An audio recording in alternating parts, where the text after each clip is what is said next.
ಆತ್ಮೀಯ ವೃತ್ತಿ ಬಾಂಧವರಿಗೆ ನಮಸ್ಕಾರಗಳು.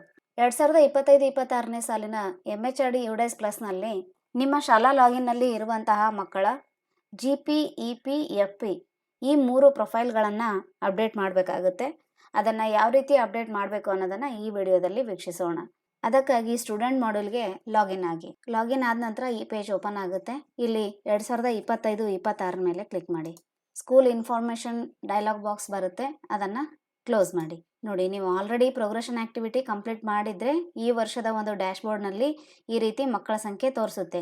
ಇಲ್ಲಿ ಕ್ಲಾಸ್ ಇದೆ, boys, girls, transgender, total students, incomplete students ಅಂತ ಇದೆ.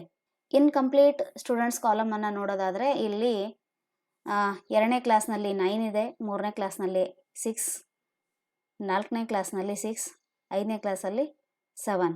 ಅಂದರೆ ಯಾವುದೇ ಮಕ್ಕಳ GP, EP, FPಯನ್ನು ಇಲ್ಲಿ ಅವರು ಅಪ್ಡೇಟ್ ಮಾಡಿಲ್ಲ ಅಂತ ಅರ್ಥ. 1ನೇ ಕ್ಲಾಸ್ ನೀವು ನೋಡ್ಬೋದು, ಇಲ್ಲಿ ಇನ್ನೂ ಸ್ಟೂಡೆಂಟನ್ನು ಆ್ಯಡ್ ಮಾಡಲಿಕ್ಕೆ ಅವಕಾಶವನ್ನು ಕೊಟ್ಟಿರೋದಿಲ್ಲ. ಅದು ಆಪ್ಷನ್ ಕೊಟ್ಟ ನಂತರ ಆ್ಯಡ್ ಮಾಡ್ಬೋದಾಗಿದೆ. ಈಗ ಈ ಡ್ಯಾಶ್ಬೋರ್ಡ್ನಲ್ಲಿ 1ನೇ ತರಗತಿ ಹೊರತುಪಡಿಸಿ ಉಳಿದ ತರಗತಿಗಳಲ್ಲಿ ಇರುವಂತಹ ಮಕ್ಕಳ GP, EP, FPಯನ್ನು ನಾವು ಅಪ್ಡೇಟ್ ಮಾಡೋದನ್ನು ನೋಡೋಣ. 2ನೇ ಕ್ಲಾಸಿನ ಒಂದು ಎದುರುಗಡೆ ಕೊನೆಯಲ್ಲಿ ಡೌನ್ ಆರೋ ಮಾರ್ಕ್ ಇದೆ, ಅದ್ರ ಮೇಲೆ ಕ್ಲಿಕ್ ಮಾಡಿ. ಕ್ಲಾಸ್ ಇದೆ, ಸೆಕ್ಷನ್ ಇದೆ, boys, girls, transgender, total students, incomplete students 9 ಇದೆ. ಮುಂದೆ ಆ್ಯಕ್ಷನ್ ಅಂತ ಇದೆ, ವ್ಯೂ ಆರ್ ಮ್ಯಾನೇಜ್ ಅಂತ ಇದೆ. ಆ ವ್ಯೂ ಆರ್ ಮ್ಯಾನೇಜ್ ಮೇಲೆ ಕ್ಲಿಕ್ ಮಾಡಿ. ಆ ತರಗತಿಯಲ್ಲಿ ಇರುವಂತಹ ಎಲ್ಲ ಮಕ್ಕಳ ಒಂದು ಲಿಸ್ಟ್ ಇಲ್ಲಿ ಓಪನ್ ಆಗುತ್ತೆ. ನೀವು ಕೊನೆಯದಾಗಿ ನೋಡ್ಬೋದು, ಇಲ್ಲಿ ಸ್ಟೇಟಸ್ ಎಂಟ್ರಿನಲ್ಲಿ ನಾಟ್ ಸ್ಟಾರ್ಟೆಡ್ ಅಂತ ರೆಡ್ ಕಲರಲ್ಲಿ ತೋರಿಸ್ತಾ ಇದೆ. ಅಂದರೆ GP, EP ಇನ್ನೂ ಸ್ಟಾರ್ಟ್ ಮಾಡಿಲ್ಲ ಅಂತ ಅರ್ಥ.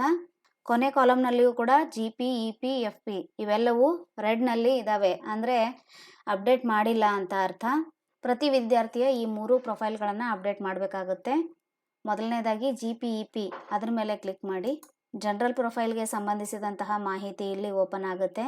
ಆ ವಿದ್ಯಾರ್ಥಿಗೆ ಸಂಬಂಧಿಸಿದ ಜನರಲ್ ಮಾಹಿತಿ ಡಿಫಾಲ್ಟ್ ಆಗಿ ಬಂದಿದೆ. ಇಲ್ಲಿ ಏನಾದರೂ ಒಂದಷ್ಟು ಆ್ಯಡ್ ಮಾಡೋದಿದ್ರೆ ಆ್ಯಡ್ ಮಾಡಿ, ಅಥವಾ ಅಪ್ಡೇಟ್ ಮಾಡೋದಿದ್ರೆ ಮಾಡಿ. ಒಂದು ಸಾರಿ ಎಲ್ಲವನ್ನ ಸರಿಯಾಗಿದೆನಾ ಅಂತ ಚೆಕ್ ಮಾಡ್ಕೊಳ್ಳಿ. ಕೊನೆಗೆ ಇಲ್ಲಿ ಬ್ಲಡ್ ಗ್ರೂಪ್ ಅಂತ ಇದೆ, ಇಲ್ಲಿ ಆ ವಿದ್ಯಾರ್ಥಿಗೆ ಸಂಬಂಧಿಸಿದ ಬ್ಲಡ್ ಗ್ರೂಪನ್ನು ಸೆಲೆಕ್ಟ್ ಮಾಡ್ಕೊಳ್ಳಿ. ಒಂದು ವೇಳೆ ಬ್ಲಡ್ ಚೆಕ್ ಮಾಡಿಸಿಲ್ಲ ಅಂತಂದರೆ ಕೊನೆಯದಾಗಿ ಇರುವಂಥ under investigation result will be updated soon ಅನ್ನುವಂತಹ ಆಪ್ಷನನ್ನು ಸೆಲೆಕ್ಟ್ ಮಾಡ್ಕೊಳ್ಳಿ. ಕೊನೆಗೆ ಕೆಳಗಡೆ ಸೇವ್ ಅಂತ ಇದೆ, ಅದ್ರ ಮೇಲೆ ಕ್ಲಿಕ್ ಮಾಡಿ. ನೋಡಿ, ಜನರಲ್ ಡಾಟಾ ಅಪ್ಡೇಟೆಡ್ ಸಕ್ಸಸ್ಫುಲಿ ಅಂತ ಬಂದಿದೆ. ಕ್ಲೋಸ್ ಮೇಲೆ ಕ್ಲಿಕ್ ಮಾಡಿ. ಅದಾದ ನಂತರ ನೆಕ್ಸ್ಟ್ ಪ್ರೊಫೈಲ್ಗೆ ಹೋಗೋ ಸಲುವಾಗಿ ಕೆಳಗಡೆ ನೆಕ್ಸ್ಟ್ ಅಂತ ಇದೆ, ಅದ್ರ ಮೇಲೆ ಕ್ಲಿಕ್ ಮಾಡಿ. ಆ ವಿದ್ಯಾರ್ಥಿಯ ಎನ್ರೋಲ್ಮೆಂಟ್ ಪ್ರೊಫೈಲ್ ಇಲ್ಲಿ ಓಪನ್ ಆಗಿದೆ. ಅದಕ್ಕೆ ಸಂಬಂಧಿಸಿದ ಒಂದಷ್ಟು ಮಾಹಿತಿಗಳು ಇಲ್ಲಿ ಡಿಫಾಲ್ಟ್ ಆಗಿ ಬಂದಿದೆ, ಅದು ಸರಿಯಾಗಿದೆನಾ ಚೆಕ್ ಮಾಡ್ಕೊಳ್ಳಿ. ನಂತರ ಕೆಳಗಡೆ ಸೇವ್ ಮೇಲೆ ಕ್ಲಿಕ್ ಮಾಡಿ. ಎನ್ರೋಲ್ಮೆಂಟ್ ಡಾಟಾ ಸೇವ್ಡ್ ಸಕ್ಸಸ್ಫುಲಿ ಅಂತ ಬಂದಿದೆ. ಈಗ ನೆಕ್ಸ್ಟ್ ಮೇಲೆ ಕ್ಲಿಕ್ ಮಾಡಿ. ಕೊನೆಯದಾಗಿ ಫ್ಯಾಸಿಲಿಟಿ ಪ್ರೊಫೈಲ್ ಇದೆ. ಇದರಲ್ಲಿ ಆ ವಿದ್ಯಾರ್ಥಿಗಳಿಗೆ ಸಂಬಂಧಿಸಿದಂತಹ ಫ್ಯಾಸಿಲಿಟಿ ಏನೆಲ್ಲ ಹಿಂದಿನ ಒಂದು ಶೈಕ್ಷಣಿಕ ವರ್ಷದಲ್ಲಿ ಶಾಲೆಯ ವತಿಯಿಂದ ಪ್ರೊವೈಡ್ ಮಾಡಲಾಗಿದೆಯೋ ಅದಕ್ಕೆ ಕುರಿತಾದ ಮಾಹಿತಿ ಇದೆ. ಮೊದಲನೇದಾಗಿ weather facilities provided to the student ಅಂತ ಇದೆ, ಎಸ್ ಮೇಲೆ ಕ್ಲಿಕ್ ಮಾಡಿ. ಕೆಳಗಡೆ ಇರುವಂತಹ ಫ್ಯಾಸಿಲಿಟಿ ಹೈಲೈಟ್ ಆಗ್ತವೆ. ಇದರಲ್ಲಿ ಟೆಕ್ಸ್ಟ್ ಬುಕ್ ಇದೆ, ಯೂನಿಫಾರ್ಮ್ ಇದೆ, ಟ್ರಾನ್ಸ್ಪೋರ್ಟ್ ಫ್ಯಾಸಿಲಿಟಿ ಇದೆ, bicycle, hostel, escort or computer, other ಅಂತ ಇದೆ. ಯಾವೆಲ್ಲ ಫ್ಯಾಸಿಲಿಟಿಯನ್ನು ಮಕ್ಕಳಿಗೆ ಇಲ್ಲಿ ನೀಡಲಾಗಿದೆನೋ ಅದನ್ನು ನೀವು ಸೆಲೆಕ್ಟ್ ಮಾಡ್ಕೊಳ್ಳಿ. ನಂತರ 2ನೇದಾಗಿ facilities provided to student in case of CWSN. ಈ ವಿದ್ಯಾರ್ಥಿ CWSN ಇದ್ದರೆ ಅದಕ್ಕೆ ಸಂಬಂಧಿಸಿದಂತೆ ಯಾವುದಾದ್ರೂ ಫ್ಯಾಸಿಲಿಟಿ ಪ್ರೊವೈಡ್ ಮಾಡಿದರೆ ಅದನ್ನು ನೀವು ಸೆಲೆಕ್ಟ್ ಮಾಡ್ಕೊಳ್ಳಿ. ಅದಾದ ನಂತರ whether student has been screened for specific learning disability ಅಂತ ಇದೆ. SLDಗೆ ಸಂಬಂಧಿಸಿದಂತಹ ವಿದ್ಯಾರ್ಥಿಯ ಮಾಹಿತಿಯನ್ನು ಎಸ್ ಆರ್ ನೋ ಸೆಲೆಕ್ಟ್ ಮಾಡ್ಕೊಳ್ಳಿ. ASD ಕುರಿತಾಗಿ ಕೇಳಲಾಗಿದೆ, ADHD ಕುರಿತಾಗಿ ಕೇಳಲಾಗಿದೆ. Next, has the student been identified as a gifted talented ಅಂತ ಕೇಳಿದೆ. ಅಲ್ಲಿ ಎಸ್ ಇದ್ದರೆ ಎಸ್, ನೋ ಇದ್ದರೆ ನೋ ಹಾಕಿ.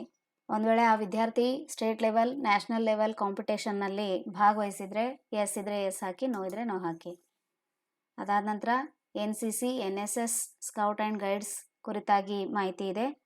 ಅದನ್ನು ಸೆಲೆಕ್ಟ್ ಮಾಡ್ಕೊಳ್ಳಿ. ಆ ವಿದ್ಯಾರ್ಥಿ ಒಂದು ವೇಳೆ ಡಿಜಿಟಲ್ ಡಿವೈಸಸ್ಗಳನ್ನು ಹ್ಯಾಂಡಲ್ ಮಾಡಲಿಕ್ಕೆ ಸಮರ್ಥನಾಗಿದ್ದರೆ ಎಸ್ ಇದ್ದರೆ ಎಸ್ ಹಾಕಿ, ಸಮರ್ಥವಾಗಿಲ್ಲ ಅಂದರೆ ನೋ ಹಾಕಿ. ಅದಾದ ನಂತರ ಸ್ಟೂಡೆಂಟ್ ಹೈಟ್ ಮತ್ತು ವೇಟನ್ನು ನಾವಿಲ್ಲಿ ಎಂಟ್ರಿ ಮಾಡಬೇಕಾಗುತ್ತೆ. ಹಾಗಾಗಿ ನಿಮ್ಮ ಶಾಲೆಯಲ್ಲಿರುವಂತಹ ಎಲ್ಲ ವಿದ್ಯಾರ್ಥಿಗಳ ಹೈಟ್ ಮತ್ತು ವೇಟನ್ನು ನೀವು ಮೊದಲಿಗೇ ಚೆಕ್ ಮಾಡಿಕೊಂಡು ಅದರ ಒಂದು ಲಿಸ್ಟ್ ಮಾಡಿ ಇಟ್ಕೊಂಡ್ರೆ ಇಲ್ಲಿ ಭರ್ತಿ ಮಾಡಲು ಅನುಕೂಲ ಆಗುತ್ತೆ. ಕೊನೆಗೆ ಕೆಳಗಡೆ approximate distance of students residence to school, ಅಂದರೆ ಆ ವಿದ್ಯಾರ್ಥಿಯ ಮನೆ ಶಾಲೆಯಿಂದ ಎಷ್ಟು ಕಿಲೋಮೀಟರ್ ಅಂತರದಲ್ಲಿದೆ ಅದನ್ನು ಇಲ್ಲಿ ಮೆನ್ಷನ್ ಮಾಡಬೇಕು. ಕೊನೆಯದಾಗಿ completed highest education level of mother, father or legal guardian, ಇದನ್ನು ಕೂಡ ಅವರ ಪ್ಯಾರೆಂಟ್ಸ್ ಎಷ್ಟು ಒಂದು ಕ್ವಾಲಿಫಿಕೇಷನನ್ನು ಪಡೆದಿದ್ದಾರೆ ಅನ್ನೋದನ್ನು ಎಂಟ್ರಿ ಮಾಡಿ. ಇಷ್ಟೆಲ್ಲ ಆದ ನಂತರ ಕೊನೆಗೆ ಸೇವ್ ಮೇಲೆ ಕ್ಲಿಕ್ ಮಾಡಿ. ಇಲ್ಲಿ ನೆಕ್ಸ್ಟ್ ಮೇಲೆ ಕ್ಲಿಕ್ ಮಾಡಿ. ಕೊನೆಯದಾಗಿ ಈ ಎಲ್ಲ ಪ್ರೊಫೈಲ್ಗಳನ್ನು ಪ್ರಿವ್ಯೂ ಕೊಡಲಾಗಿದೆ, ಅದು ಒಂದು ಸಾರಿ ಚೆಕ್ ಮಾಡಿಕೊಂಡು ಕೊನೆಗೆ ಕೆಳಗಡೆ ನೋಡಿ, ನೀವು ಬ್ಯಾಕ್ ಟು ಸ್ಕೂಲ್ ಡ್ಯಾಶ್ಬೋರ್ಡ್ಗೆ ಹೋದರೆ ಈ ಪ್ರೊಫೈಲ್ ಕಂಪ್ಲೀಟ್ ಆಗೋದಿಲ್ಲ. ಹಾಗಾಗಿ ಕಂಪ್ಲೀಟ್ ಡಾಟಾ ಮೇಲೆ ನೀವು ಮೊದಲು ಕ್ಲಿಕ್ ಮಾಡಬೇಕು, ಅಂದರೆ ಈ 3 ಪ್ರೊಫೈಲ್ಗಳು ಕಂಪ್ಲೀಟ್ ಆಗ್ತವೆ.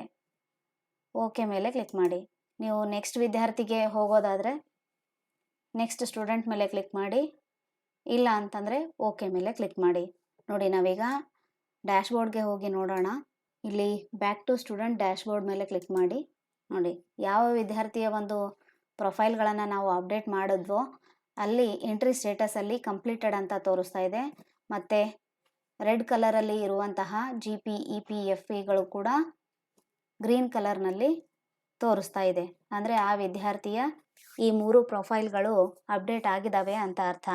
ಹೀಗೆಯೇ ತಾವು ತಮ್ಮ ಶಾಲೆಯಲ್ಲಿರುವಂತಹ ಎಲ್ಲ ಮಕ್ಕಳ GP, EP, FE ಈ 3 ಪ್ರೊಫೈಲ್ಗಳನ್ನು ಅಪ್ಡೇಟ್ ಮಾಡಬಹುದಾಗಿದೆ.